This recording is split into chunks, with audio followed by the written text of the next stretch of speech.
हमारे ऊपर प्रभु की कृपा है ये हम कैसे पहचाने। ये 8 लक्षण प्रकट होने लगते हैं जिसके ऊपर प्रभु की कृपा होती है। हमारे ऊपर प्रभु की कृपा है ये हम कैसे पहचाने, तो ये 8 लक्षण प्रकट होने लगते हैं जिस पर हरिजू की प्रियाजू की कृपा है। पहला, घोर अपराध करने वाले के प्रति भी दया की भावना, शांति पहला लक्षण है। भाव में भी पहले शांत भाव है। हमारे ऊपर श्री हरिजू की कृपा है, इसकी पहचान ये 8 लक्षण। पहला, शांति, अर्थात घोर अपराधी के प्रति भी गुस्सा ना आना, क्षमा करना, ये हरि की कृपा का लक्षण है। देख लो भाई, घोर अपराधी शब्द तो जाने दो, जरा सा प्रतिकूल हो जाए तो लाख समझाओ पर भ्रकुटी तनी रहती है। भला ऐसा है? अपराधी पर भी क्षमा का भाव होना, ये हरि कृपा पात्र में ही होगा, अन्य में नहीं।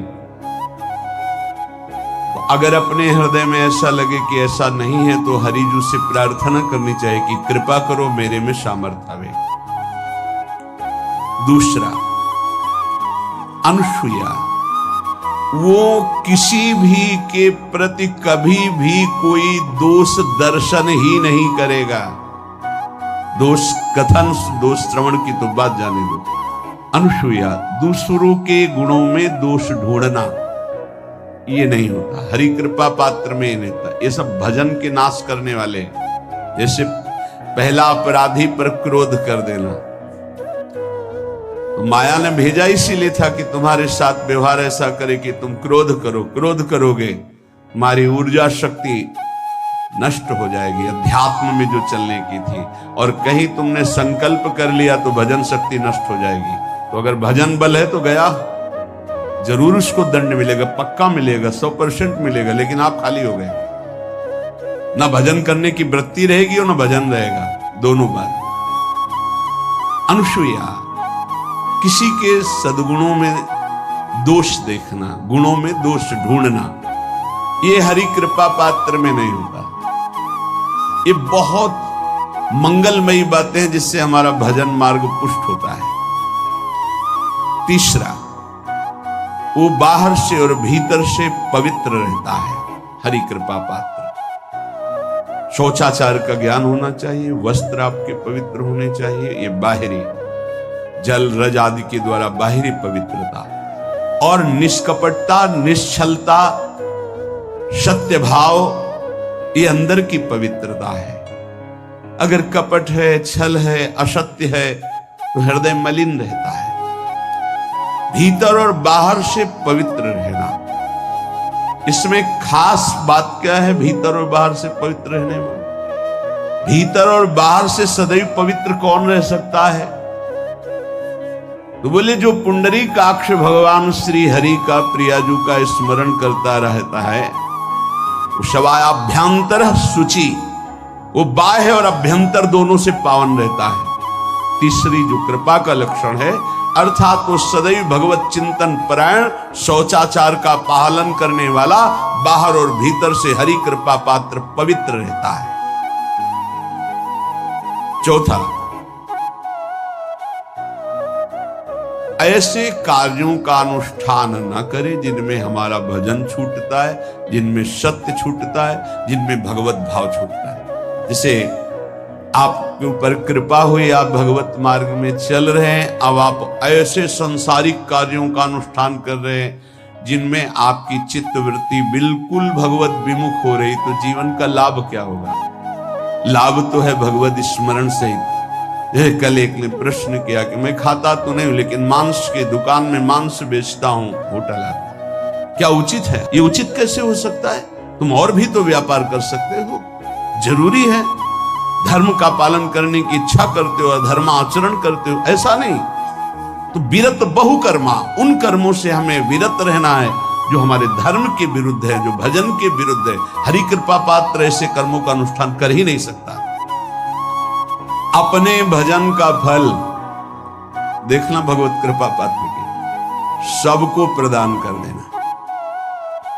हिम्मत है? अपने भजन, इतनी मेहनत से किया हुआ भजन, भजन होने के बाद, हे प्रभु इस भजन का फल हो, सर्वे भवन्तु सुखिना सर्वे सन्तु निरामया। यहां तो कहते हैं महाराज एक माला रोज आपके लिए करता हूं कि आपकी बीमारी ठीक रहे, तो शेष किसके लिए करते हो प्रभु? शेष है अगर इष्ट और गुरु के लिए तुम्हारा है कि एक माला करते तो फिर इतनी माला करते तो हमें क्या होगा? सब आपको दे देंगे तो हमें क्या होगा? तभी भजन का रहस्य ले जाना है। छठवां, अपने भजन से अपने लिए कुछ भी ना चाहना और दूसरों की तो बात जाने दो, दूसरों से कुछ ना चाहना ये तो ठीक है, अपने भजन से अपने लिए कुछ ना चाहना है हिम्मत। देखो ये हरि कृपा पात्र में हिम्मत होती है। अपना भजन अपने प्रयोग में ना लाना, इसका भी आंतरिक रहस्य है। अपने प्रयोग में आप शरीर को लेकर के बोलेंगे, अगर स्वरूप को लेकर तो प्रयोग की कोई वहां जरूरत ही नहीं, स्वरूप पूर्ण काम है, वहां कोई अभाव नहीं। जब आप कोई भाव अपने लिए करेंगे तो देह भाव होगा, देह भाव से किसी विषय की मांग होगी। विषय पूर्ति भजन का फल नहीं होता, भजन का फल होता विषय निवृत्ति। बहुत जोर की बात है, कैसे समझ? अपने भजन का भी फल अपने लिए नहीं, दूसरों से कुछ चाह रखना तो बात ही जाने दो, भजन से भी कोई अन्य सुख की चाह नहीं। क्या चाहिए? भजन ही बनता रहे, भजन का फल भजन बनता रहे, खूब निरंतर जप करते रहे। सातवां, किसी भी मान सम्मान कीर्ति पद प्रतिष्ठा के मिलने पर हृदय का असंतुष्ट हो जाना, यह हरि कृपा पात्र का लक्षण होता है। प्रणाम नमस्कार जय हो तो हृदय में असंतुष्ट हो जाना चाहिए। कोई किंचन मात्र अभिमान न उदय हो जाए। प्रभु बचाओ, ये माया की चकाचौंध से बचा लो नाथ। कौन सा अपराध बन गया कि आपकी जय की जगह यहां हमको ऐसा सुनना पड़े। मान प्रतिष्ठा कीर्ति जिसके लिए बड़े बड़े लालायित रहते, हरि कृपा पात्र को विष की तरह चुभती है। और आठवां, किसी भी प्राणी समुदाय से संबंध ना रखते हुए सब पर दया की भावना, सब पर कृपा की भावना, सब पर करुणा मैत्री, पर किसी से ममता नहीं। ये सूत्र बहुत व्यवहार में प्रयोग करने योग्य है। सबसे करुणा और मैत्री, पर किसी से ममता नहीं। करुणा तो करी भरत जी ने, मैत्री भी की मृग से, पर ममता रहित नहीं रहे। ममता कर ली तो अगला जन्म हिरण का हो गया। ममता नहीं रखी। निर्ममो निरहंकारा, करुणा मैत्री तो करनी है, जैसे इसमें आदेश है, गीता में जी आदेश है, अद्वेष्टा सर्वभूतान मैत्र करुणैव च, पर निर्ममो निरहंकारा, ये साधक की चतुरता है। प्राणी मात्र पर दया कृपा करुणा मैत्री, पर ममता नहीं। ममता किसी से, और यहां करुणा मैत्री ये तो गायब हो गई, केवल ममता रह गई है। अपने शरीर से ममता, शरीर संबंधियों से ममता, विषय भोगों से ममता, यही जहर है। संबंध में ये ममता ही जहर है, विचारों में अहंकार जहर है, कर्मों में ये आसक्ति जहर है। इसी जहर को मिटा दे तो जीवन मुक्त महापुरुष कर्म करते हुए, विषय सेवन करते हुए, वार्ता करते हुए, विचार करते हुए, बिल्कुल जहर रहित उसका जीवन हो गया।